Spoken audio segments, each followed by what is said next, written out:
This San Francisco neighborhood was ranked in the top 20 for millennial population growth because it has access to great shopping, great restaurants, and some of the biggest park spaces in all of San Francisco, and it's also extremely convenient for commuting. I'm talking about the Glen Park neighborhood on the south side of San Francisco, and in this video, I'm gonna break down all things Glen Park, including what it's like to live there and how much it costs to live there. What's up, everyone? This is Austin Clark, your lawyer turned real estate agent and real estate developer in San Francisco and Marin County. I've been a Bay Area resident for over a decade, giving me in-depth, first-hand knowledge of what it's like to both live and work in the area. If you're thinking about relocating or want more information about the market, definitely reach out to me. My contact information is in the description below. I will personally answer every call, every email, every text, and I'd be more than happy to help you.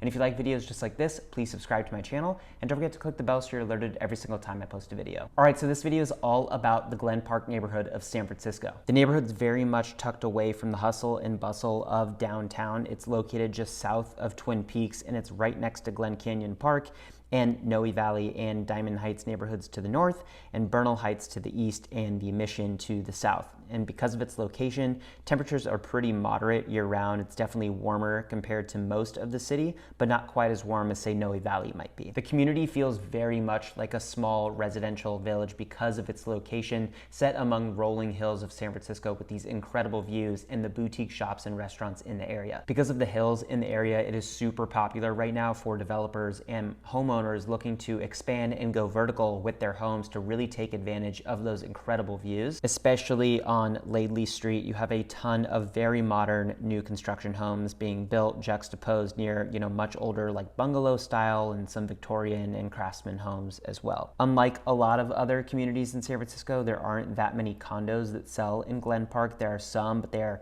a lot rarer compared to single-family homes, so it is mostly a single-family home neighborhood. One of the key highlights of Glen Park is that the area has some of the best access to great parks of any neighborhood in San Francisco. It's right next to East Lais Creek, which is historically the largest creek in San Francisco and one of only two in the entire city that still flow today. There's also Glen Canyon Park, which is a 66-acre recreation area that kind of serves as like a wildlife refuge. There's over 17,000 square feet of recreation space. There's a gym, auditorium, offices, hiking trails, open green spaces. There's a playground.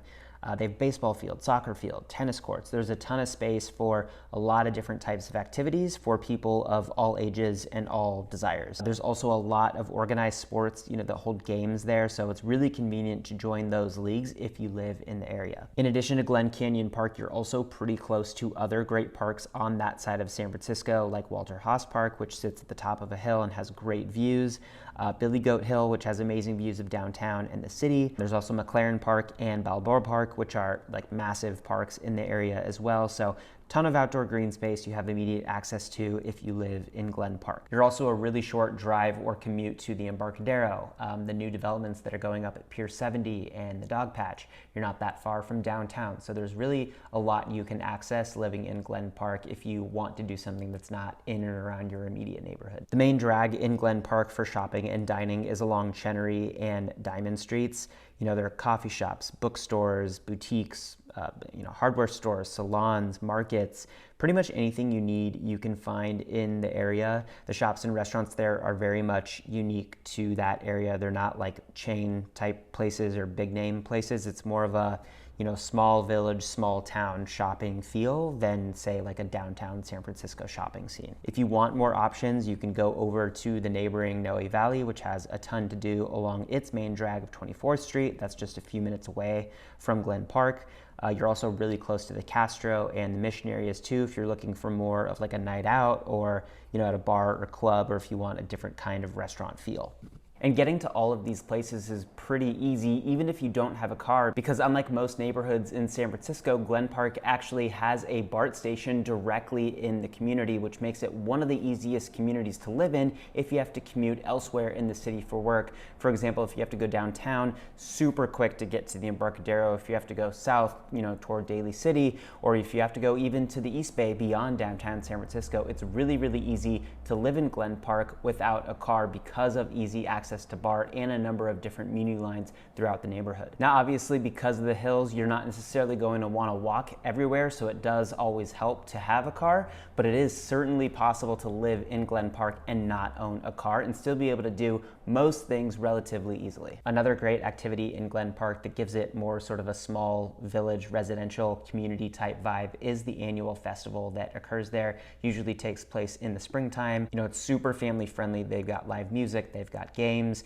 You know, I've seen like they bring out bounce houses for kids. There's stuff to do for people of all ages. It's very family friendly. It's really fun. With great weather and access to all the amenities that I just talked about, it might be surprising that Glen Park is a relatively more affordable area compared to a lot of other areas in San Francisco that have similar qualities. You know, housing costs in Glen Park are relatively in line with the overall city average. In 2023 to the end of July, when I'm filming this video, 30 single family homes have sold for an average of $2.09 million, and those homes have sold in about 4 weeks on the market. And if you compare that to the average single family home in all of San Francisco over that same time frame, the average is about $2.07 million, also in about 4 weeks on the market. So Glen Park single family homes are relatively in line with the overall city average, even though it's very close to other neighborhoods like Noe Valley that are, you know, pretty above city average. Well, there you have it. That's the scoop on Glen Park. If you're thinking about relocating or want more information about Glen Park or any other market in San Francisco or Marin County,